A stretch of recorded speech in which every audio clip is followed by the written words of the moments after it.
We know from reading your book and from history that you were with Papa Oschoffa the last few days before he transitioned. Could you just tell us a bit about that? Like I said just before, we were in Ikorodu when Papa came in.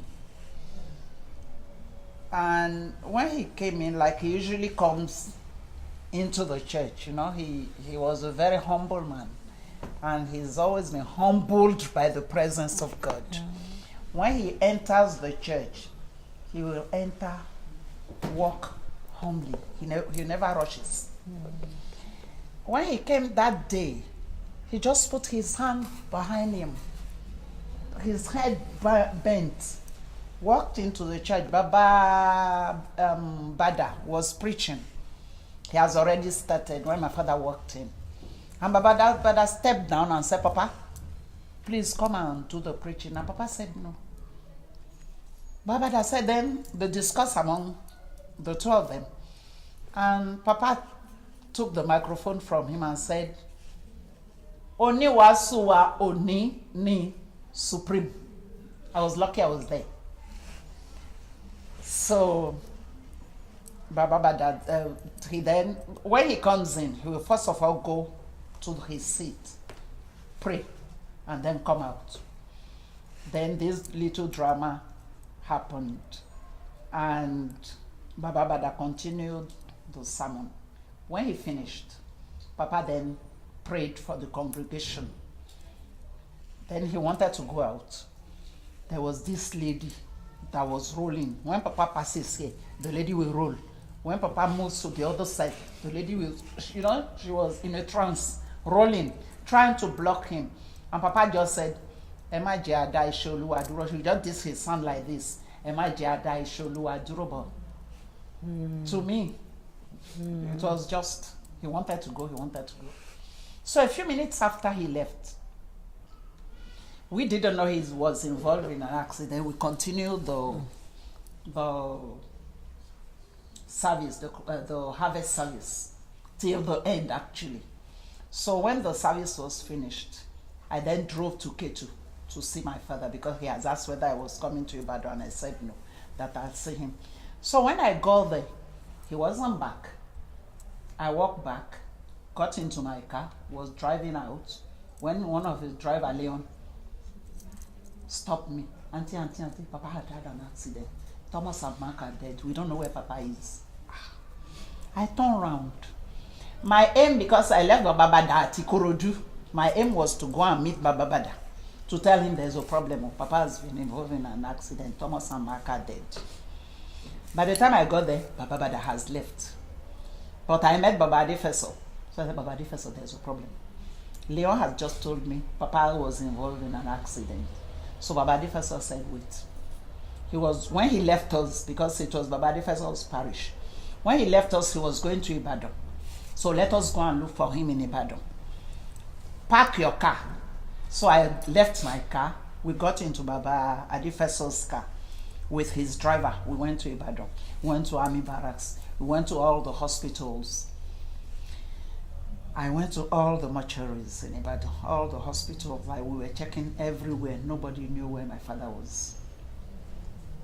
We didn't go back to Lagos till about 10 o'clock at night. Me and Baba Adifeso. Because when I get to the hospital, I'll just say, if you don't give me your book of entries for that day, I will not leave the hospital. I'll sit down on the floor. They were forced to give me the books. I checked, there was nothing like Oschoffa. In the hospitals, the mortuaries, we checked everywhere. We went to the parishes from Army Barracks Road. We couldn't get anything. So we then decided to come to Lagos.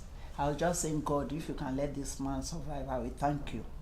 God, don't let this man die just like this. I need to see him. When we got to Ketu, I was told that my father was upstairs. Wow. That was a miracle. You know, I didn't believe it. I ran upstairs at night. Papa was truly there, sitting down. And there were so many people around him. And then I said, what has happened? Then this doctor, you know, Papa has so many children. This doctor will come, prescribe this. This doctor will come. At about 11 o'clock, I said, okay, let me go and buy an exercise book so that whoever comes will write down his prescription so that the next doctor will know what has been done. We were at it till midnight. This man has not slept. People kept coming, the people that loved him, that were concerned about him. So I called my father. I said, Papa, I need to take you back to the hospital. Papa looked up at me and smiled and said, Edith, I didn't know that Baba Janle Koko took Papa to Labi Hospital and Papa refused to stay. That was why he was brought home. He got all the first aid and everything, but he refused to stay. So when Papa looked at me and smiled and said, Edith, me, I went down to Baba Bada and said, Papa take back, hospital. I'm taking him to the hospital. But I said, no, I don't believe you because Baba Janle Koko took him to the hospital and refused. He said he didn't want to stay in hospital. Papa will not go. I went to Baba Janle Koko. Baba Janle Koko said, but it was me that took him to the hospital. He will not go. My husband was away. I was on my own in the house. I even forgot that I left my son on the road when I heard that Papa had an accident. Himself and the nanny. I left them. I just started traveling. He will not go. So I was in a dilemma. Who do I call? Papa has agreed to go to the hospital. My aim was to take him somewhere where he can have a rest. Because, you know, an accident that two people died instantly must be a very serious accident. And this man has not slept. As I was walking back to go back to Papa upstairs, I just met Honorary Evangelist Adinego and his wife, Le Superior Elder Sister Adinego. They were very close children of Papa. And I said, Mama Adinego, Baba Adinego, Papa has agreed to go to the hospital, but nobody believes me. I don't know what to do.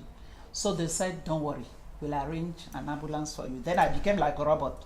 I said, if you want to bring an ambulance, make sure the ambulance doesn't have a name. I started giving instructions, you know, as if it wasn't me, you know. I was just giving instruction. Make sure there was no name, because when we move him tomorrow morning, I don't want people to know where he is. He needs the rest. That was my intention. That was how I got to look after him the last 10 days of his life. I just moved him out, hoping that he will rest. So on Wednesday, I moved him out in the morning at 9 o'clock on Monday. He had the accident on the 1st. I moved it out on the 2nd, Monday, the 2nd of September, 1985. On Wednesday, Papa got up and said, Mo fẹ́ lọlé. Wàá lọ bá mi sọ fún ọmọ bẹ́ẹ̀ wípé kó fún wa lọ́lọ́pàá tó pọ̀, kó má bàa tẹ̀ wá pọ̀, torí tí n bá máa lọlé, èrò máa pọ̀, wọ́n sì máa tẹ̀ wá pa. I said, Papa, tó bá máa tẹ̀ wá pa, ṣe lọ nígbà tí gbogbo èèyàn bá wà níbi iṣẹ́. Papa said, ẹ jẹ́ àfilẹ̀ bá ti ṣe wí. Later, he will then give me another instruction. This is this. Wàá lọ bá mi pé Ọbásanjọ́ wá. Papa ṣe jẹ́ ká délé. Kẹ́ tó pé Ọbásanjọ́. You know, he was just sending me to, although after his transition, I went to meet all these people and they did all the things Papa wanted them to do. You know? And he was the one that told me that Timban Lole, Mama Yani Ketu, ma confie seconde imeko, ma lo simini, ma fe seconde abekuta, ma lo simini meko. He traced the last journey for me, and that was what we used for his burial. The burial, Papa cannot be buried, but the body, for the burial of the body. All the things he said those last few days, when I remember, I said, God, this man was just giving me instructions on what to do. He gave us so many. I was with my brother Ebenezer. It was only the two of us looking after him. At least for the first 7 days, nobody saw him, by the grace of God. And then he requested to see them the following Sunday. Friday night, he told us to go and call some elders for him because he wanted to do Thanksgiving service with them. So I said, Papa, She, I want trustee lefeking. But Papa said, me, run see trustee. Then he started giving me the names of the people, and I had a small diary. I started writing all the names down. And by the grace of God, we were able to contact all those people. And they came for the last service with him at the hospital the Sunday morning, the 8th of September, 1985. They did service and everything. It all went well. And then on Tuesday, the 10th of September, he gave up the ghost. And that was how he went. We were lucky that we were with him till the last day. So I took the body to the mortuary. And because Baba was, when he gave up, my brother wasn't here then, because I was living in Ilupeju. We took him to Ilupeju. When my brother came, I told him to go, my brother Edith Oschoffa, to go and tell the elders of the church that Papa wanted to see them, because we didn't want everybody to know at that stage. So my brother went and they all came. And before they came, there was this woman. She was an Alaja. And I've taken her to my father before for prayers, because she was married for over 10 years. She hasn't had an issue. She's a friend of mine. So on Thursday before Papa's transition, Papa has asked me whether she had a child now. And I said, Papa, not yet. And Papa said, call her for me to come. And I went to this lady that same day, and the lady said, my husband wants me to do this and that, so she couldn't come.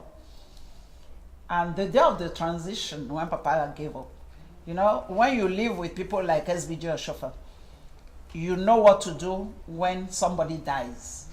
You know how to handle our rites, the celestial rites. I started doing all those. So I needed candles, I bought candles, I needed incense, I needed coal. So I went to a parish in Ilupeju.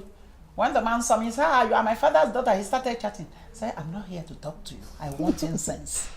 I want to buy incense. So he gave me a lot of incense. He didn't collect the money.